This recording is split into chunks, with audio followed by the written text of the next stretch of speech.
आज हम question solve करेंगे बीएफएम मॉड्यूल बी। एक बहुत इंपॉर्टेंट क्वेश्चन एग्जाम में आता है। Let's understand the question. XYZ bank reports the following financial position.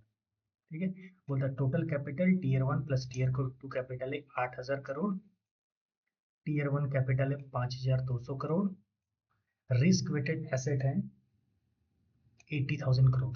ठीक है, बोलता है during an RBI supervisory inspection it was observe that the bank has a provisioning shortfall of 1600 crore against is non performing asset. 1600 crore का क्या है? Less provisioning है। As per regulatory norms the provision shortfall must be deducted from the capital for the purpose of computing CRAR। ठीक है,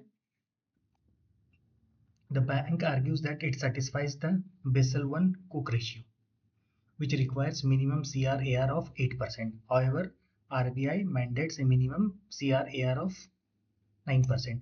Which of the following assessment of XYZ bank's capital adequacy ratio is correct? ठीक है, let's understand this.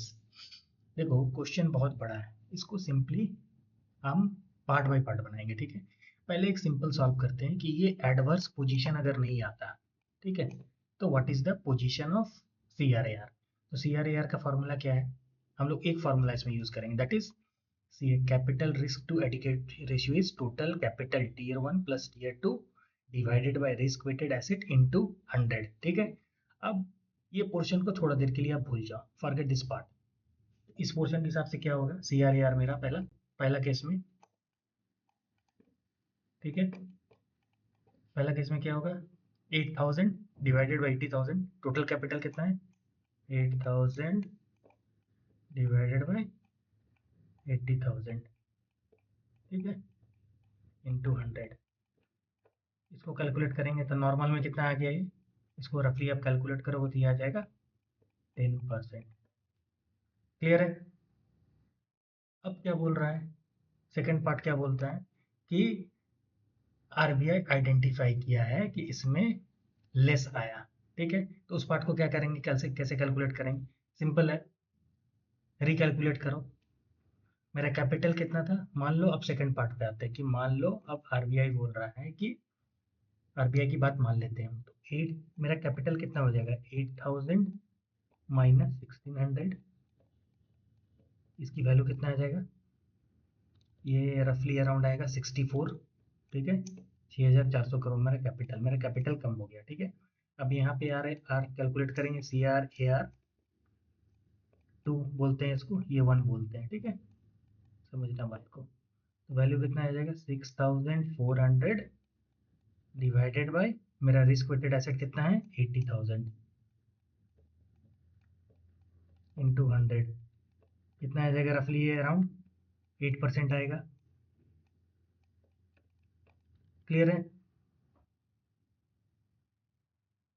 ठीक है, अब देखो पहला ratio में ये फर्स्ट पार्ट का सॉल्यूशन यहाँ पे सॉल्व किया हमने, नॉर्मल में कैपिटल निकाल लिया। ठीक है, सेकंड में बोला शॉर्टफॉल, तो ये पार्ट को अब हमने कैलकुलेट किया, तो मेरा कितना आया? 8%। ठीक है, अब देखते हैं। देखो फर्स्ट पार्ट में क्या बोल रहा है कि कुक रेशियो मेंटेन कर रहा है। ठीक है, कितना मेंटेन हो रहा है यहाँ पे? 10%।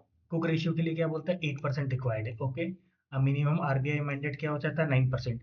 तो ये सिनेरियो में क्या हो जाता है? ओके हो जाता है। ठीक है, बट आरबीआई का सुपरवाइजरी इंस्पेक्शन हुआ है, शॉर्टफॉल आया है, that has to be added. तो यहाँ पे कितना हो जाएगा? कुक रेशियो 8% मेंटेन हो रहा है, लेकिन आरबीआई मैंडेट कर रहा है क्या? 9%। तो इसका मतलब क्या आ गया? आंसर कौन सा हो जाएगा इसका? सिंपल है, the bank satisfy Basel norms but not RBI norms. Clear है? आपने देखा कितना सिंपल हो गया। क्वेश्चन को, बड़े क्वेश्चंस को एमसीक्यू सॉल्व करने का है, पार्ट बाय पार्ट सॉल्व किया।